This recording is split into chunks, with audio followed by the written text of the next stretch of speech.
Hello and welcome back to the channel. Today we are playing Blastoise, the pure water turtle starter Pokemon. Always try to find interesting things to call the Pokemon, but yes, we are playing Blastoise today for base stats. We've got 79 in HP, 83 in attack, 100 in defense, 78 in speed, and 85 in special with a crit rate of 15.23% for a total of 425. Interesting thing, all the starter final evolutions, they all have the same base stat total, which is interesting. Slight variations in the distribution, but nonetheless they all do have the same amount of stats. Now for the starting set, we get Tackle, Tail Whip, Bubble, and Water Gun. This should be sufficient enough to get us through Brock. Obviously, we're going to have 4 times effective moves, 4 times effective stab moves to use there, so we really shouldn't have any problems. Even with Bubble only having 30 effective power after the same type attack bonus, Bubble's only 20% without that bonus. Even Bubble, I believe, would be able to take care of Brock's Geodude and Onix just fine. So taking a look at all that we do get access to, via level up, we will get access to Bite, Withdraw, which will be good for setting up the badge boost, as well as Hydro Pump at level 52, which I haven't really, I would like to use Hydro Pump, but it's just the fact that it's 80% accurate, and the more you use Hydro Pump, the less consistent the fight will get, just due to that fact. So I go more towards Surf. Now, if there were ever a case where I just needed some extra firepower, perhaps maybe I would look into using stuff like Hydro Pump, Fire Blast, so, you know, all the high-powered elemental moves. I would look into Thunder, for example, but that's okay. Let's take a look at what else we get access to. We get access to Mega Punch, Mega Kick, Body Slam, of course. I won't be using Takedown or Double Edge. Get Bubble Beam. We already have Water Gun on the set. Ice Beam, Blizzard, Hyper Beam, Submission, Counter, Seismic Toss, Earthquake, Fissure, Dig, which will be good for Surge. Dig will. But anyway, we're going to steamroll right over Brock. We shouldn't have any issues here. Just going to go ahead and go for Water Gun since I've got that in my first move slot. It's going to one-shot the Geodude. Going to one-shot the Onix with Water Gun as well, and that's going to be an easy Brock fight right into Misty. We do now have Body Slam on our set, and Water is also ineffective against us. We have solid defenses at this point in comparison to Starmie. So we're going to Body Slam both of her Pokemon until they go down, and that will be an easy Misty battle. Really easy. So what will make Surge easy is the fact that we do get access to Dig, and I do outspeed. So I'm going to go Dig first turn, and then when that connects, it's going to critical hit one shot. So that's going to take care of the first 3 gym battles. We have 33 for Brock, 33 for Misty, as well as 29 for Surge. So really great start for Blastoise, starting off strong with a perfect score. Can't complain too much there. And now we can go ahead and start making our way over to Celadon City, where we will be able to pick up Ice Beam. Now, hard to say currently if Ice Beam will allow us to get past that, because we are at a type of disadvantage. Have to keep that in mind. Erika's grass types, and despite the fact that we probably will be outspeeding, it's more so of a matter of, are we going to be able to one-shot with Ice Beam? Because if they get turns to attack, that could get pretty bad. They could use their status condition moves and then, you know, continue to use super effective Razor Leaf Petal Dance. It could be a problem. Tangela can also cause problems with the uses of Mega Drain and Vine Whip. So there's no real telling how this is going to go, but let's jump in and find out.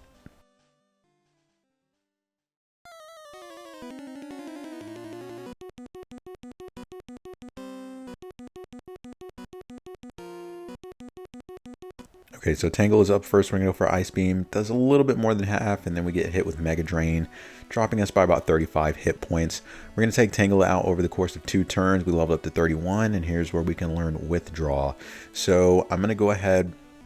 I think the best thing to do here, we definitely want it on our set because it's definitely going to help with badge boosting. I was just a little bit conflicted. I didn't really know what I wanted to get rid of at this point in time. So I figured I didn't really need Bubble Beam currently, so I got rid of it. And then Ice Beam not quite going to do enough on the Weeping Bell. We do get paralyzed and hit with Razor Leaf. And then when Gloom comes out, it hits a Petal Dance and we are fully paralyzed, not being able to hit it with Ice Beam. So we're going to have to try that again. I'm going to come back in at level cap, level 32. It's not over a damage rounding threshold, but the little bit of stat boosts that we do get from this will help. So we take out Tangle over the course of 2 turns, just like the last time. This time with Weeping Bell, it goes for Sleep Powder. So this is kind of what I mean. It's a toss-up between the 3 different grass type moves that it has. It could go for Sleep Powder, it could go for Stun Spore, it could go for Razor Leaf. That is definitely a toss-up. We get hit. We take almost half damage from the Tangela, unfortunately. This time, Weeping Bell is going to go for Razor Leaf instead of the status condition move, so we take it out over 2 turns. Gloom comes out, we use Ice Beam, get a critical hit, 1-shot, and take down Erika. Now, for that fight, I think it's a little bit inconsistent. Obviously, because we could get hit with those status condition moves. That could definitely cause a lot of problems. So when it comes to Erika, I'm going to deduct 5 points for some slight inconsistency. So we'll get a 32 out of 37 there. Still not bad though. Still doing really good. Can't complain really for Blastoise. I mean, that's kind of where you would expect it to lose points, in all honesty. I mean, you have a type disadvantage despite getting access to Ice Beam. Now, you could argue potentially that if you were to get Blizzard as early as you do, potentially Blizzard would be able to get the 1-shot KOs. But using Blizzard 3 times in a row, I think actually with it being 90% accurate, 3 times would still keep us above that 60% consistency threshold. So that's not bad overall. Now we're going to head into Koga's gym here. Kind of still got to worry about those grass type status condition moves if we're not going to 1-shot his Venonats. So let's hop into it. We shouldn't have any problems though.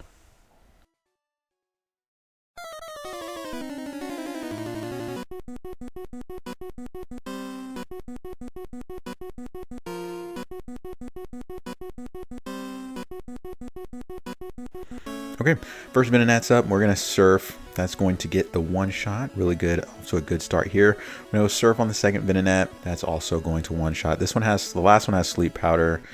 And we do get put to sleep, actually, funny enough. I mean, it's the only grass type move it has. It thinks it's super effective, so it's going to go for it. Funny enough, though, it decides to spam Double Edge and knock itself out. Very interesting choice of action there. Anyway, that's going to get us to the Venomoth. That's going to set up Double Team a little bit, but we don't care. We're still going to hit it, take it out. And then once we get through Koga, we're just going to hop right into Sabrina. Really all we should have to do here, just use Earthquake 3 times. That should be enough, even if it's not too worried about what Sabrina has. I mean, really, when has Sabrina really ever been a threat? Maybe once I get to the poison types, maybe we'll see a little bit more of a threat from Sabrina. But for now, just no Pokemon that's fought her has had an issue, unfortunately. She doesn't have anything. So into Blaine, we have a massive type advantage here. We're just going to go Surf on all his Pokemon. This should be enough to get us through this. I mean, he just has 3 pure fire types and water counters fire. So this is going to be an easy gym battle.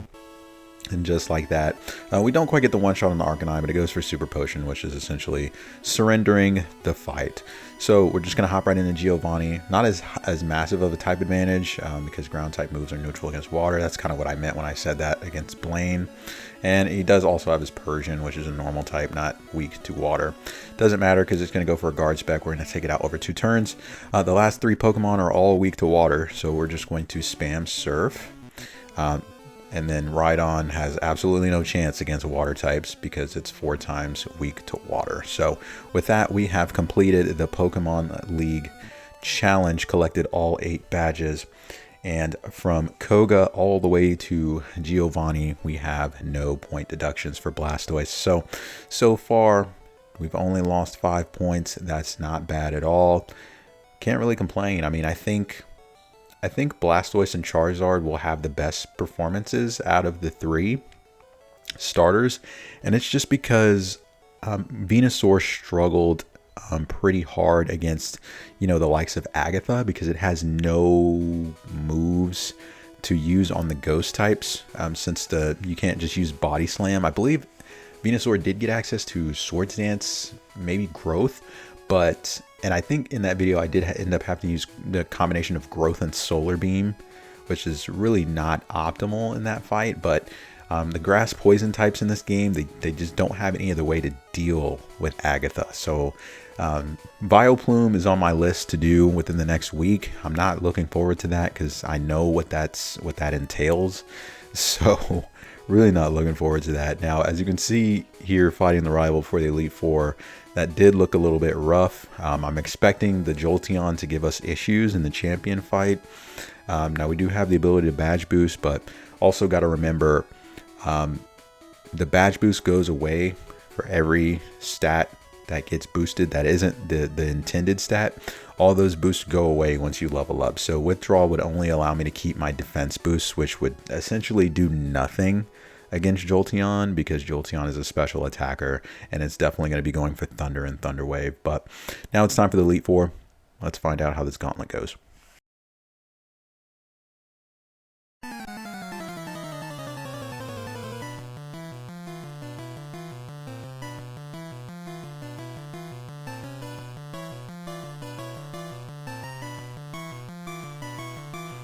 Okay, first up is the Dugong. I'm just going to go ahead and start setting up Withdraw.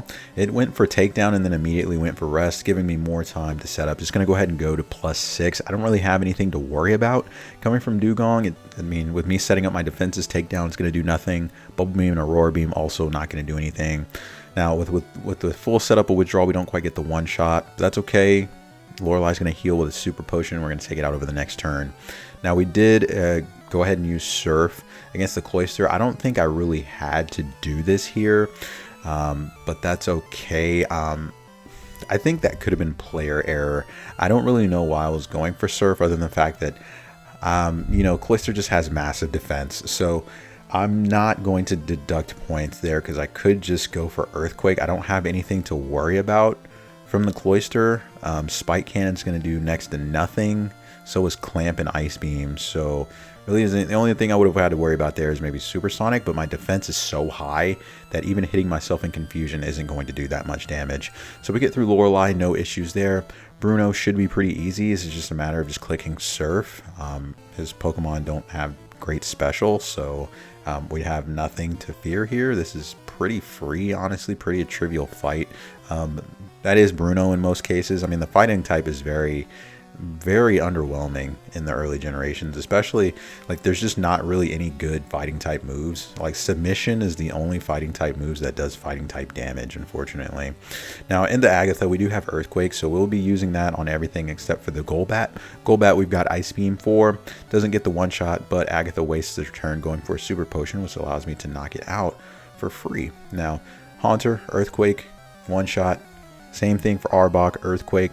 This is also going to be a one-shot. And last but not least, we have the Gengar. I'm going to go for Earthquake, and that will also be a one-shot. So into Lance, really what we can do here, I don't really think we have much to fear on the Gyarados. I think we just set up Withdraw, boost our stats up. It's going for Leer, so we're going to counter and go for Withdraw. It goes Hyper Beam, and it's set up a little bit more. I don't need to go too crazy with this, honestly, because it's just not necessary.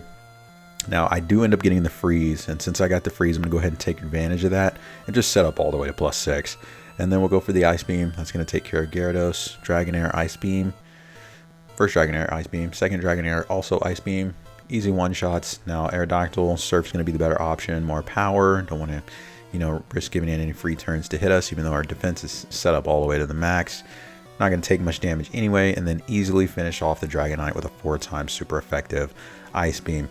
And that'll take care of the Elite Four. We will get perfect scores across the board. I think the play on Cloyster for Lorelei, where I would have lost 4 points, I think that's just a misplay on my part. I'm not going to dock Blastoise for that. It has ways around Cloyster without having to use Ineffective Surf. Could have also taught Submission in that case for super effective damage. Could have also just used Earthquake. I had options there, so I don't think that's fair to Blastoise to dock at 4 points. But anyway, that will take care of all of that. We're all but perfect outside of Erika. And last but not least, we have the champion. We're coming into this fight at level 58. Fresh, no experience, so this should help. Hopefully we don't level up before we get to Jolteon and lose our badge boosts.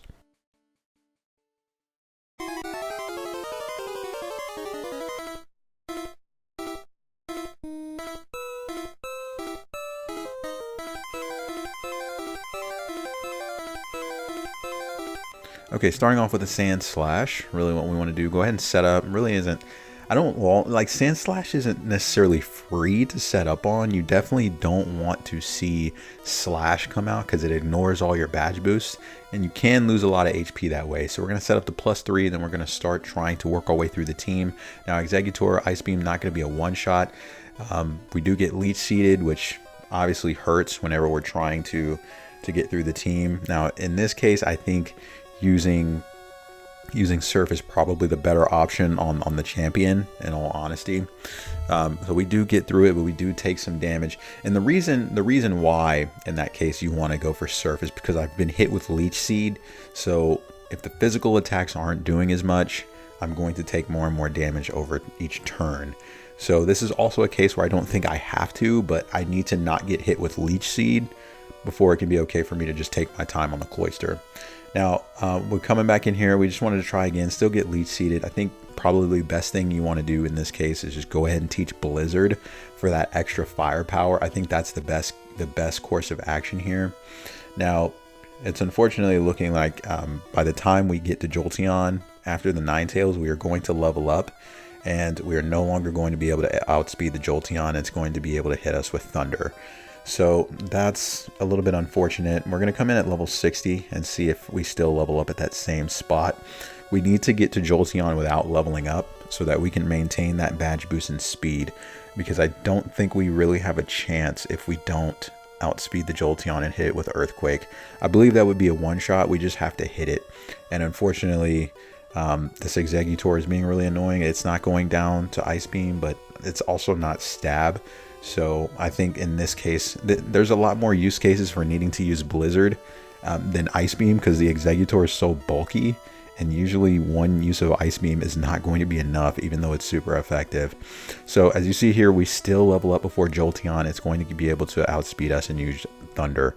So we're going to try it one more time. I think I was being a little bit stubborn here. I probably should have just continued to level up so that the XP needed to level up would go up a little bit. Maybe I wouldn't hit that threshold after taking out the Ninetales. Another thing I was thinking, I was just like, I finally decided to go Blizzard, and unfortunately, I don't know if that was a range that I just didn't get the one hit on the Blizzard. Super unfortunate. Still got hit with Leech Seed, so I'm still going to lose more HP. I was also thinking maybe that if I came in with a little bit more HP, potentially I could tank a Thunder and just get the Earthquake off. But unfortunately, when you take that much damage, it's just like, I don't think I have a chance if I don't outspeed. So take a lot of damage from the Sand Slash when I tried to set up. Unfortunately, it was going for a lot of things to get critical hits. Slash, it's just unfortunate.